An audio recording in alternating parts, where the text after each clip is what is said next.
Also tonight, music mogul Sean Diddy Combs accused of sex trafficking and sexual assault in a lawsuit filed in federal court here in New York. New lawsuit against Sean Diddy Combs bringing some serious claims against the music mogul brought by his former longtime girlfriend. Puffy might be the destination for anybody who's going nowhere. Nobody survived. Diddy's troubles are not about to go anywhere anytime soon, because even if there was any plan for a soft landing, 50 Cent won't let him. 50 is out for blood and just recently revealed how Diddy abused Cassie in an exclusive video that everyone had forgotten even existed.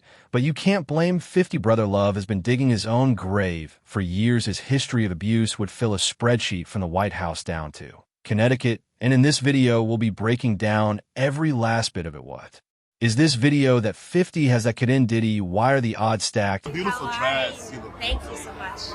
I wanted to ask you, can't wait to see 3 a.m. Yes. The controversy. Yeah. How can we get a tape of this? Oh, I'm going to send it to you. I will email it to you. Email me the Yes. whole thing. Yes, I love yes, it. I love that you're constantly crushing the glass ceiling, or crushing the block. You know the context of this video if you know what the 3A video is and what Diddy was promising to email to Andre. You will know that Cassie literally escaped a nightmare when she left him.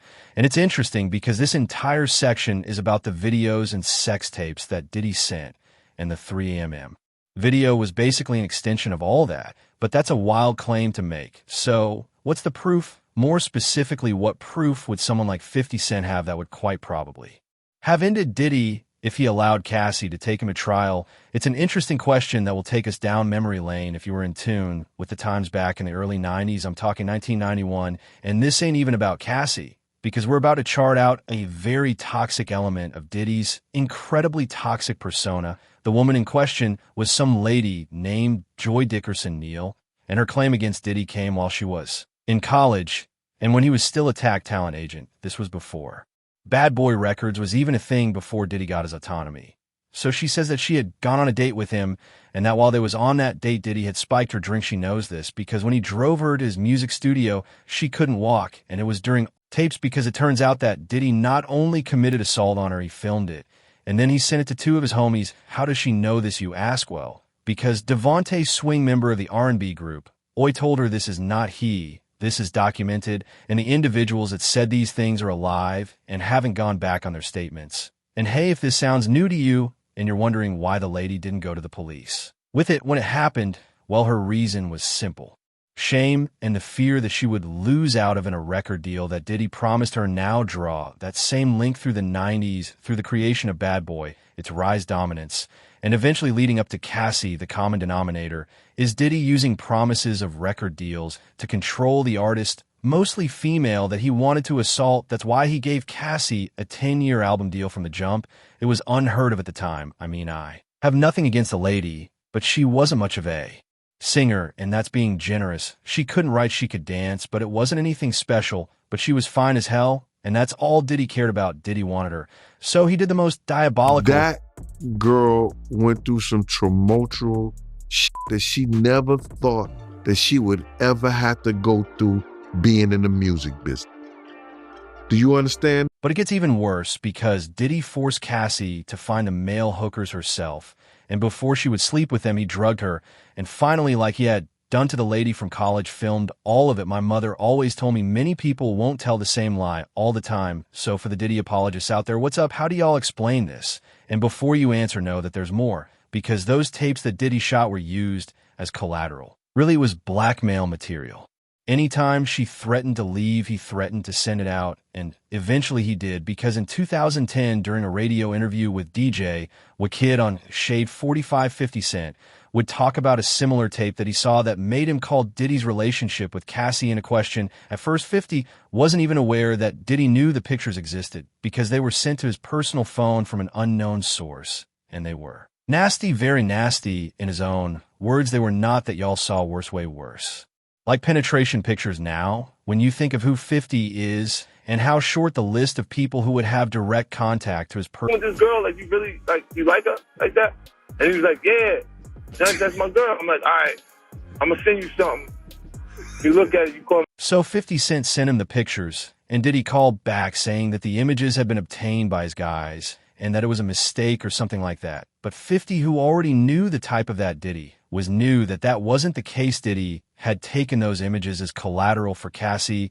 It was his way of keeping her his girl, and that was probably the moment where then he was like, so when we gonna get the chance to, to kick it, like we can just hang out. And he was like, why don't we like go shopping? I mean, like I pay for it. And I was like, this just said. Because you can bet as hell that if it was Rick Ross he had seen that about, he wouldn't have cared. I mean, 50 Cent had used sex tapes against Rick Ross. So the fact was 50 could see that the girl was in danger. He could see that Diddy's relationship with Cassie was worse than a sham.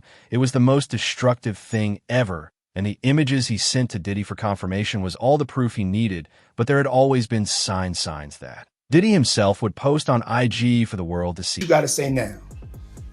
What you gotta say now? You ain't got shit to say. True, you could argue that nothing here proves or shows any proof of abuse, but if you'd known what Diddy did to the lover he had before Cassie, if you knew what he did to the mother of his children, if you were aware of what he did to Kim Porter, you wouldn't be questioning the context of that IG video. You would know that Diddy was the most manipulative. Hey, what's up, y'all? We interrupt your browsing for this emergency announcement. This is my girl, Kim, my lovely girlfriend, KP, Kim Porter. Let me paint the picture for you. The year is 2005, and by this time, Diddy and Kim Porter had been for more than 10 years. Well, technically, they had been, like she said, in an on and off relationship for more than a decade. During one of those momentary periods they were together, Diddy heard a rumor. The rumor was that Kim had gotten into a relationship with a colleague of Diddy in the industry. So Diddy lured her to St. Tropez, rented a yacht, and led Kim on with the idea they were about to have a good time. That was not the case. Bodyguards would report hearing loud arguments from 2 a.m. by 7 a.m.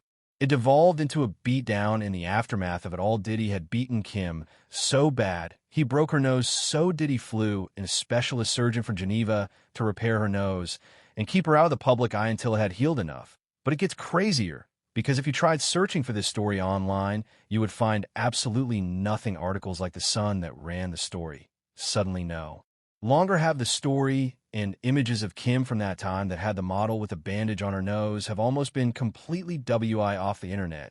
This is just one of the last surviving images. My theory, Diddy went to great lengths to clean his digital. You heard about the fact that he broke Kim's nose on a yacht? Wow, I ain't hear about that. He broke Kim, let's say allegedly, but it was told by people in her camp that he broke Kim's nose. The former Bad Boy artist Mark Curry would say the exact same thing. He says he witnessed the crazy relationship that Kim had with Diddy, how he beat her repeatedly, and how she suffered a lot more in his hands. When the Art of Dialogue would ask him if Diddy was his response. Speaking of Kim Porter, because you knew Kim Porter, is it true that Diddy broke her nose? Bust a nose. Many of the Diddy apologists have said that Mark is only about Diddy because of their fight over publishing rights. Well, my answer to that is simple. There is no one who has worked with Diddy that didn't have issues over publishing at some point. And if you've been following this story up until this point, then you've already noticed the pattern, because just like he did to Cassie, Diddy would also wiretap Kim Porter's phone. Mark Curry would even say anytime a man would go out his way to wiretap someone's phone or put taps in their homes just to monitor their conversations, at a sign of insanity. And it's not just Kim and Cassie. Misa Hilton has also suffered violence at the hands of Diddy. Misa is the mother of Diddy's oldest son, Justin. But it gets wilder, because Mark would also claim that when Diddy hosted parties, he had separate drinks for his female guests. These bottles were infused with substances that made them real slippery. If the music industry was a person, it would be Diddy. Because just when you think the rot is deep, Diddy surprises you by going even lower. And that's why Gene insists that Kim's story is Cassie's story. The latter just got a happy ending while the former died. But there's nuance here, and what I'm about to say is incredibly sensitive, but it needs to be said. Sometimes there's no helping the abuse, because they're drawn in too deep and make excuses for their abuser's point. In case after the nose busting incident, when she was asked what happened, but hey, maybe it was true, and maybe she wasn't actually covering for Diddy's abuse on her. But then let's fast forward 2 years to 2007. Kim was pregnant with her 2 girls when she caught Diddy cheating on her. She called things off after that incident. But in the interview she gave, it sounded like she was trying to make him feel sorry for cheating on her and not actually taking the responsibility to move on from an abuser, who unfortunately was the father of her kids in the interview with. Essence, she said, I wanted to be dramatic. I wanted him to know I wasn't breaking up with him for 2 weeks or maybe leaving for 2 days. But what was even worse was the fact that Diddy had had a baby with this other woman 5 months before Kim gave birth to their twins. And they had a history that went as far back as Tupac. This was deep, but Diddy would eventually come clean to Kim. And after this event, they broke up for good now, if you were. In Kim's shoes, what would you do in this situation if you're? Answer is to detach yourself emotionally from this monster of a man while you try your best to beat there for the kids who unfortunately have to have a man like that as their father. Model and longtime girlfriend of entertainer Sean Diddy Combs, Kim Porter, was laid to rest yesterday in her hometown of Columbus, Georgia. Funeral taking place at Cascade Hills Church. Porter leaves behind 3 children with Combs and an older son by singer Al B. Alleged that she did have a book and Kim Porter died. And as you would expect, the first instinct of the general public that had been following their case up until their death felt Diddy was responsible. But when the autopsy came back, the results were death from pneumonia, and Diddy wasn't in proximity with her when she was found dead. So why were people convinced he took her? It was alleged that she did have a book and that her book was about to come out. And she was talking about all the perils, everything that she went through in the music business and with Diddy. This book was supposedly a thorough breakdown of her relationship with Diddy. It was going to be a tell-all book, the kind that would send the fear of the devil up the spine of someone like Diddy, the kind of tell-all book that was coming from a source credible enough to bring down Diddy. If it was Kim Porter talking about Diddy's gay relationships, him giving Usher an STD, Mary J. Blige having a kid for Diddy, and having an abortion, the sex capada, and his revolting kinks, no one would doubt it now. One would doubt it the way some folks doubt Cassie, and it's not like I'm saying they really doubt Cassie. I just feel they aren't